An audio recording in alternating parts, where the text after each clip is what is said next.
guys, so I know I said I was sick and tired of talking about this subject, right? The subject of Lia Thomas dominating college swimming. And the reason why I'm going to talk about this is because, one, it is news. This person has become a national champion, which nobody should be surprised that a biological man beat out biological women to become a champion. Okay, nobody should be surprised by that at all. And then two, we actually have a college swimmer who is speaking out and putting a face behind the things that she's saying, and I think that is newsworthy, and I want to make sure I give her a platform, or at the very least put her voice on my platform, so that people can see that there are real women that are speaking out against this. And one of the reasons why I said I was tired of talking about this is because I can't care about this more than biological women care, right? More than the real women care. Okay, I simply can't. And if they don't care enough to put their name and their face out there to say, hey, you know what, this is not fair, we don't approve of this, then what can we do, right? In the ideal world, this should have never happened, right? Because this event should have been boycotted. However, it wasn't, and they are participating, and lo and behold, again, there are a bunch of, rumors and he said, she said stuff going on amid the protests that were happening because this person is competing amongst women, right? But with that being said, let's go ahead and check in on the mainstream media and how they're covering Lia Thomas in this event. Take a look. Blaine, it's not just today's race. Lia is actually competing in 3 different events. How do we see the rest of these championships playing out for her? Hoda, there is so much to watch. So she's going to first hit the pool this morning at 10 o'clock. That's the 500-yard freestyle. The prelims finals are tonight. She's favored to win the 500 and the 200-yard freestyles. She's also swimming in the 100-yard freestyle, and she's got a shot there. But in addition to watching for her winning those races, Hoda, we're also watching for the potential. She is within striking distance of the long-held collegiate records by Missy Franklin and Katie Ledecky. So, of course, we're going to be watching to see if she touches those records during this weekend, too. Hoda. All right, Blaine Alexander Force in Atlanta. Blaine, thank you. Yeah, so the mainstream liberal media is giddy about a biological man beating biological women in college sports, taking away all of the progress of women, right? They're giddy about that, okay? So with that being said, let's actually read about what happened at this event, and then we're going to get into this bombshell interview in which a woman actually speaks out against Lia Thomas and reveals her identity, and is one of those things that it should be celebrated. So we'll get into that, but let's read about this first. Lia Thomas is a national champion. The transgender Penn swimmer, whose participation in college women's swimming sparked a national debate, finished the 500-yard freestyle with a 4-minute 33.24 seconds and picked up the victory. According to the University of Pennsylvania, Thomas set a program record with the mark. Lia was about 3 seconds off Georgia Tech's pool record, which was set by Leah Smith of Virginia in 2016 with a mark of 4 minutes 30.81 seconds. Katie Ledecky holds the NC record with 4 minutes 24.06 seconds at the national championships.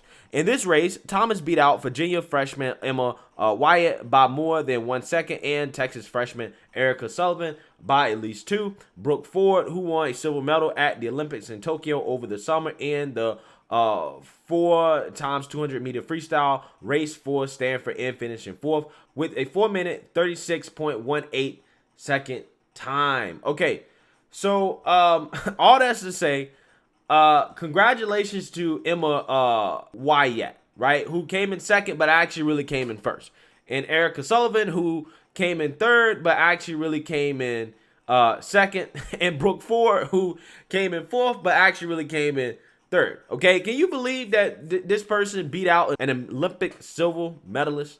Okay, I mean, Lia Thomas is probably going to compete in the Olympics, guys. Okay, this person's going to compete in the Olympics. Again, do you guys see the incentive here, right? As a man, an average athlete, you literally can hop into a woman's sport and be an Olympic level athlete. Okay, I want people to understand that's how messed up this is. Okay, and we finally have women that are actually really putting in a face behind the things that they're saying and are speaking out on camera. And shout out to Salve Says. I've actually been using a lot of her content lately because she's been putting out some fire. But she got an interview with a Virginia Tech swimmer who basically is going to speak out and say what we all know in regards to how the swimmers who are competing against Lia Thomas actually feel about this. Take a look. You're a Virginia Tech swimmer. What did you think about Lia Thomas competing today as a swimmer in this competition? What are you feeling? What are other athletes feeling? It's a common conception that we are all very disappointed and frustrated with someone who has capabilities more than us women have to be able to compete at this level and take opportunities away from other women. Like, I have a teammate who did not make finals today because she was just bumped out of finals, and it's heartbreaking to see someone who went through puberty as a male and has the body of a male be able to absolutely blow away the competition, and you go into it with a mindset that you don't have a chance, if that makes sense. Like, it's hard to compete against someone with the aerobic capacity, the muscle development, the body of a man. It's hard. It's hard to think about it like that. And staying positive, I bet, for other swimmers who are in that heat is probably overwhelming. I'm not sure. I can't speak for them, but it's disappointing to see and frustrating, definitely. And you said that one of your teammates was crying today because she didn't make the finals.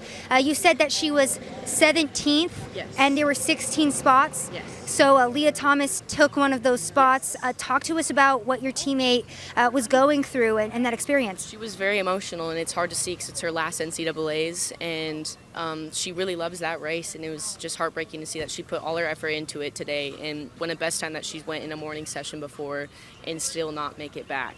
It's hard to see someone who works every day, every night, still not be able to compete against someone like that.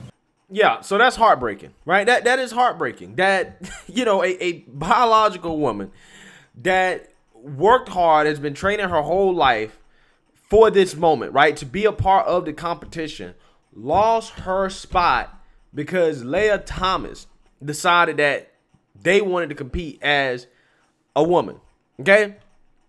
Again, this is what's happening, right? And nobody cares about the tears of that young woman who can't fulfill her dreams because a man is living her dreams, right? Nobody cares about that. Nobody feels for that person, right? But if you come out here and you say, hey, you know what, Lia shouldn't be able to compete in this stuff, this is unfair, they're gonna tell you you're a bigot, right? That you're hurting this person's feelings. But okay, what about the feelings of the women that are literally not able to compete, that are losing spots because of this? Nobody cares about that person. Again, this is why I say that, conservatives are really the people that are on the side of women's rights, right? Conservatives are at the forefront of fighting for women, okay? You have far left progressives that have abandoned women, okay? They've abandoned women. They don't care, right? This wasn't the only interview that was kind of eye-opening. As Salve also got another interview with an athlete who competed against a transgender track and field athlete, June Eastwood. And this is this person's testimony in terms of what it was like competing against a man. Take a look. You competed against transgender track and field athlete June Eastwood, correct? Yes. What was it like competing? I personally competed against June in the DMR, so it was the distance medley relay, and we had different legs. And when I was waiting and I was cheering on my teammate, there were coaches on the sidelines, obviously, and they'll tell you sort of like, this is your cue, or like, this is where you're at, or come on, push it, go faster. And something that was really hard for me to hear was June's coach was on the sidelines telling June to slow down, as June was in first place. And so that was something that was a true sticking point for me in this whole situation, because I realized that this wasn't difficult for June. June had already competed at this level and faster before, and so even though they'd gone through this private hormone suppression therapy, it didn't seem as if it was really coming out as fair in any sense. So Lia Thomas just took first in the preliminaries, set to compete in the finals tonight. How do you feel about that?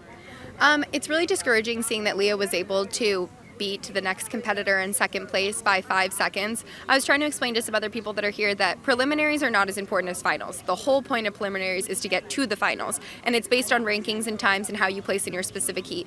So the idea that this athlete was able to go ahead and beat second place by 5 seconds and then is having to do it again this evening just kind of proves the fact that we're all here kind of fighting, is that it was an easy feat for this individual athlete to go ahead and participate at this level when other people may have been pushing themselves to their limit just to be able to get into the prelims. prelims. So it's unfortunate to see that somebody else may have exhausted a little bit more than this individual athlete had to, and then that's going to come out and show in the finals. Yeah, so as you can see there, it is clear that there are plenty of women that have been victims of the woke far left ideology, right? That has plagued these schools that have allowed these athletes to compete unfairly, right?